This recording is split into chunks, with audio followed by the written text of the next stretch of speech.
Hello guys, welcome back to our YouTube channel. അപ്പോൾ ഇന്ന് രാത്രിയിൽ നമ്മൾ ഓണത്തിന് അത്തപ്പൂക്കളം ഇടാൻ പോവുകയാണ്. അപ്പോൾ നമ്മുടെ അത്തപ്പൂക്കളത്തിനുള്ള പൂക്കളെല്ലാം അവിടെ നിരത്തി വെച്ചിട്ടുണ്ട്.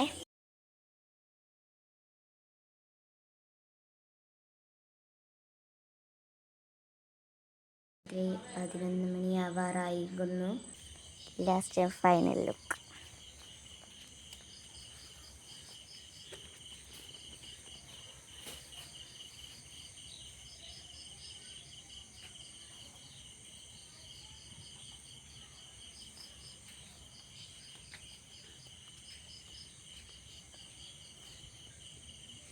വിളക്ക് കത്തിക്കണം നമുക്ക്.